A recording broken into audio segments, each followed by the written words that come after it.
जय हिंद, जय भारत दोस्तों। मैं पुष्पेंद्र गौड़ पुनः अपनी चैनल गणित की चौपाल पर आप सभी का स्वागत करता हूं।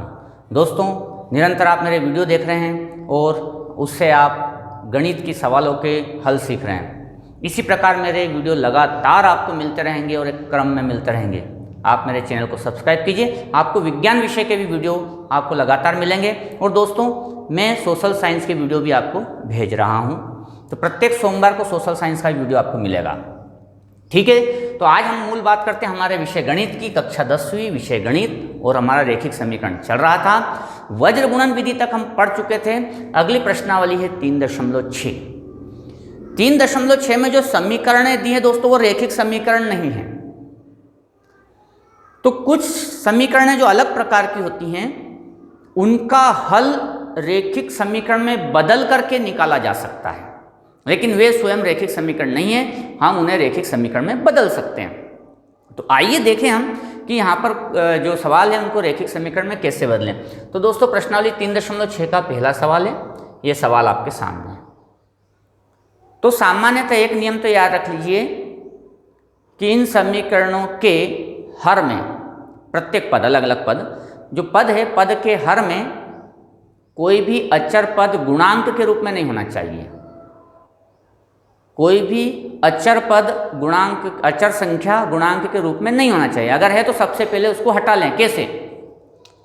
यहां पर आप देखेंगे कि 2 है और यहां पर 3 है, तो इन 2 और 3 को सबसे पहले हटाएं। और ये गुणा के रूप में है, जोड़ घटाव के रूप में हो तो चल जाएगा, उसको नहीं हटाना।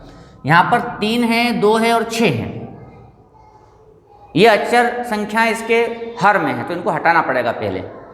तो दोस्तों क्या करें कि पहली वाली जो समीकरण, इसमें 2 और 3 है, तो 2 और 3 का लघुत्तम बनता है 6। तो समीकरण 1 को हम गुणा करेंगे 6 से, और समीकरण 2 में 3, 2 और 6, तो इसका भी लघुत्तम बनता है 6। तो इसको भी हम 6 से गुणा करेंगे, तो दोस्तों ये पद हट जाएंगे। तो हम यहाँ पर लिखेंगे समीकरण 1 व 2 को 6 से गुणा करने पर। ठीक, तो जब मैं 6 से गुणा करूंगा तो 6/2, तो 2 से 6 कट जाएगा, 3/x हो जाएगा। जब 6 से हम यहाँ गुणा करेंगे तो 6/3 बनेगा, तो 3 से 6 कट जाएगा, तो 2/y हो जाएगा। और जब 6 से यहाँ गुणा करेंगे दोस्तों तो ये 12 आएगा, तो एक नई समीकरण आपको 3 मिल जाएगी। इसमें भी जब 6 से मैं गुणा करूंगा तो दोस्तों 6 से गुणा करने पे 6 यहाँ आएगा, तो 3 से 6 कट जाएगा, तो ये 2/x आएगा। यहाँ पर भी 6 से जब गुणा करेंगे तो 6 जो अंश में रहेगा वो 2 से काट दिया जाएगा, तो 3/y बचेगा। और दोस्तों यहाँ पर जब 6 से गुणा करेंगे तो 6 से 6 कट जाएगा, तो यहाँ 13 बचेगा। ये समीकरण 4। तो सबसे पहला हमने एक शर्त पूरी कर ली कि हर में कोई गुणांक के रूप में अगर अचर संख्या है तो उसको हटा लें। अब चर संख्या बच गई नीचे हर में, इसको हटाएंगे। तो इसके लिए हम दोस्तों मान लेंगे, माना कि 1/x बराबर कुछ भी मान सकते हैं। ऐसा किताब में u और v दिया है तो u माने, v माने। u और v मानने में थोड़ी सी कंफ्यूजन होता है कि u को आप कई बार 4 जैसा लिख देते हैं, इसलिए मैं u और v को मानने से बचता हूं। तो मैं मान लेता हूं p, और 1/y को मान लिया मैंने q। तो अब आप देखेंगे दोस्तों कि 1/x को p मानने से, ये तो 1/x हो गया p, तो ये हो गया 3p। समीकरण 3 और 4 से देखेंगे आप समीकरण 3 और 4, तो ये 1/x तो हो गया दोस्तों p, तो ये हो गया 3p धन 2q बराबर 12। यहाँ पे हो गया 2p धन 3q बराबर 13।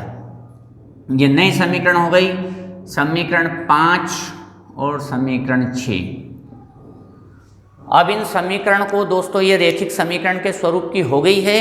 आपको जो भी विधि उचित लगे उससे इन दोनों समीकरणों को वैसे हल करें जैसे आप x और y वाली रेखिक समीकरण को हल करते हैं, वैसे ही हल करें।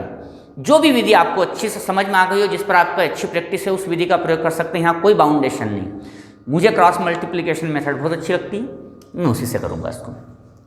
तो दोस्तों जब मैंने p को छुपाया तो मैं p को ही लिखूंगा, और देखो मेरे सामने ये संख्या आ गई, 2 का 13 से गुणा 26 और 12 का 3 से गुणा 36। अब मैं q को छुपाऊंगा तो ये संख्या का गुणा इधर होगा, तो 12 का गुणा 2 से 24 और 13 का गुणा 3 से 39। और दोस्तों जब मैं इसको छुपाऊंगा तो ये मेरा कांस्टेंट है, तो ऋण 1 लिखना पड़ेगा, क्योंकि अचर पद बराबर के उधर होते हैं तब हम ऋण का 1 लिखते हैं। इसको छुपाया तो 3 का गुणा 3 से 9 और 2 का गुणा 2 से 4। मुझे क्रॉस मल्टीप्लिकेशन या वज्र गुणन विधि बहुत अच्छी लगती है, मैं अक्सर इसी का प्रयोग करता हूँ। 26 में से गया 36 तो ऋण 10, 24 में से 39 गया तो ऋण 15 और ऋण 1 इसमें से गया तो दोस्तों बचा 5। एक बार इन दोनों को और एक बार इन दोनों को बराबर लिखने पर p ऋण 10 बराबर ऋण 1/5 और q बटे ऋण 15 बराबर ऋण 1/5। क्रॉस गुणा तो 10 का इधर गुणा, तो p का गुणा इधर तो ऋण 10 तो 10/5 मतलब 2 और 15 को उधर पहुंचाया तो q बराबर ऋण ऋण धन हो जाएगा 15/5 मतलब 3। तो दोस्तों p का मान आ गया 2 और q का मान आ गया 3, लेकिन हमने p और q को कुछ मान रखा है और वो ये मान रखा है, p को मैंने 1/x मान रखा है और q को 1/y मान रखा है। तो p को मैंने मान रखा 1/x बराबर 2 और q को मैंने मान रखा 1/y, उत्तर आ गया 3। दोस्तों x को ऊपर ले जाएंगे तो ये भी ऊपर हो जाएगा, ठीक है, या x को इधर लाएं 2 को इधर लाएं तो x बराबर हो जाएगा 1/2 और y बराबर हो जाएगा 1/3। ये x और y के मान आ गए। बहुत सरल विधि है और तरीका यही है कि पहले हर में जो गुणांक के रूप में अचर संख्या है उनको दूर कर लीजिए, तो आपके पास चर पद बचेंगे। तो हर में जो चर पद है उनको हर में रखते हुए ही p और q मान लें, हर में रखते हुए जैसे 1/x और 1/y, तो आप आ जाएंगे रेखिक समीकरणों के स्वरूप में। और रेखिक समीकरणों के स्वरूप को आप हल कर दीजिए तो p और q का जो मान आएगा वहां तक आ जाइए, लेकिन फिर जो p को आपने जो माना है और जो q को आपने माना उसी तरीके से आप हल कर दीजिए, तो दोस्तों आपका x और y के मान आ जाएंगे। कुछ उदाहरण और देखते हैं। दोस्तों यहाँ पर मैंने 2 सवाल लिए हैं, प्रश्नावली 3.6 का, पहले का 5वां और पहले का 6ठा। इसको लेने का कारण यह है कि अभी जो मैंने सवाल किया था पहला उसके जैसा ही हो जाएगा। कैसे? 7x ऋण 2y पूरे के बटे में xy है और 8x धन 7y पूरे के बटे में xy है, तो दोस्तों अलग अलग कर लें। इसको 7x के साथ अलग कर दें, ऋण 2y के साथ xy को अलग कर दें बराबर 5। ऐसा कैसे यहाँ पर कर दें, समीकरण 2 के साथ भी 8x के साथ xy को अलग कर दें और 7y के साथ xy को अलग कर दें ऋण 15। ऐसा करने से क्या होगा, x से x कट जाएगा, y से y, x से x और y से y, तो आपको समीकरण मिल जाएगी दोस्तों 7/y ऋण 2/x बराबर 5 और एक समीकरण मिल जाएगी 8/y धन 7/x बराबर ऋण 15। तो जस्ट अभी जो सवाल किया ना उसके जैसा हो गया। देखो 7/y ऋण 2/x, 8/y धन 7/x, और हर में कोई अचर संख्या है ही नहीं तो हटाने की जरूरत नहीं। अब आप सीधा मान लें 1/y बराबर p मान लें और 1/x बराबर q मान लें, तो आपकी जो समीकरण है वैसे ही बदल जाएगी जैसे अभी मैंने पहला प्रश्न किया था। और ये प्रश्न भी इसके जैसा ही है। आप क्या करें कि जो एक्स वाई है उसको हटाकर यहाँ से अगर लाते हैं पक्षांतरित करके तो ये यहाँ आ जाएगा दोस्तों, और इस एक्स वाई को पक्षांतरित करते हैं तो यहाँ गुणा हो रहा था तो ये भाग में हो जाएगा। अब आपका सवाल इसके जैसा हो गया।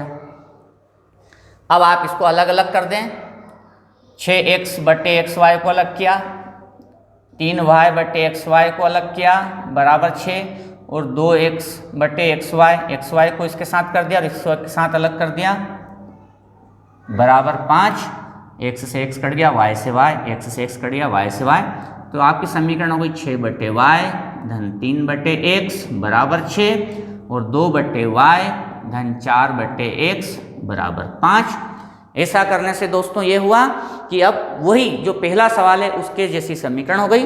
अब 1/y को आप p मान लें, 1/x को q मान लें, तो जो मैंने पहला सवाल करवाया था उसके ही प्रकार की ये समीकरण हो जाती है और आप आसानी से इसको हल कर सकते हैं। आइए कुछ और सवाल देखते हैं।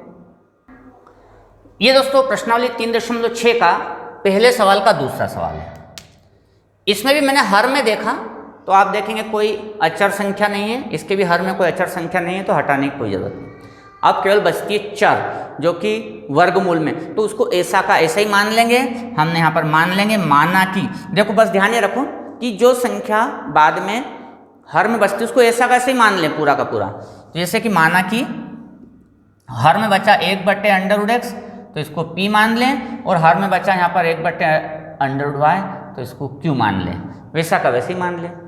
तो दोस्तों ये आपकी समीकरण हो गई 2p धन 3q बराबर 2, 4p ऋण 9q बराबर ऋण 1। अब आप ये रैखिक समीकरण हो गई, किसी भी विधि से हल कीजिए कोई दिक्कत नहीं, मुझे वज्र गुणन अच्छी लगती है। तो देखें दोस्तों, अगर मैं p को छुपाता हूं तो p को लिखूंगा, और 3 का गुणा ऋण 1 से तो ऋण 3, यहाँ ऋण लगेगा, ऋण 9 का गुणा 2 से तो ऋण 18, कोष्टक में लिख दिया क्योंकि 2 बार चिन्ह आ गए। अब मैं q को छुपाऊंगा तो ये q, 2 का गुणा 4 से 8 ऋण 1 का गुणा 2 से ऋण 2 बराबर ऋण 1। अब दोस्तों इसको छुपाया तो 2 का ऋण 9 से ऋण 18, ठीक है, और 4 का 3 से तो 12, p बटे ऋण 3 धन 18, q बटे 8 धन 2, और ऋण 1 बटे ऋण 18 ऋण 12, मतलब हो गया दोस्तों ऋण 30। ऋण से ऋण काट दो आप यहाँ। अब एक बार p 18 में से 3 गया तो 15, इसके बराबर मैंने ले लिया 1/30 अचर पद वाले को, और q बचा मेरा 8, q 8 धन 2 10 बराबर 1/30। 15 उधर जाएगा तो 15/30 मतलब 1/2, और 10 उधर जाएगा, 10 यहाँ जाएगा 10/30 मतलब 1/3। ठीक है, अब जो आपने माना था उसको ले लें। अब आपने क्या माना था, p की जगह आपने माना था 1/√x, तो दोस्तों p की जगह मान लेंगे 1/√x बराबर 1/2, और q की जगह आपने माना था 1/√y, तो q की जगह हम लिख देंगे 1/√y बराबर 1/3। दोनों को उलट दीजिए, दोनों को उलटने पर x भी ऊपर जाएगा 2 भी, और √y भी ऊपर जाएगा और 3 भी, लेकिन हमें मान ज्ञात करना x और y का। तो दोस्तों आप दोनों ओर वर्गमूल कीजिए, सॉरी दोनों ओर वर्ग कीजिए, दोनों ओर वर्ग करने पर तो हो जाएगा x बराबर 4 तथा y बराबर 9। तो ये एक सरलता तरीका है, इसकी सहायता से ऐसी समीकरण है जो रैखिक समीकरण तो नहीं है लेकिन उनको रैखिक समीकरण में बदलकर हल प्राप्त किया जा सकता है। बस दोस्तों इसी विधि का सभी जगह प्रयोग कीजिए, आप आसानी से सवाल हल कर पाएंगे। आज हमारा रैखिक समीकरण वाला अध्याय यहीं समाप्त करते हैं दोस्तों। एक नए अध्याय के साथ अगले वीडियो में मिलेंगे, तब तक के लिए जय हिंद जय भारत।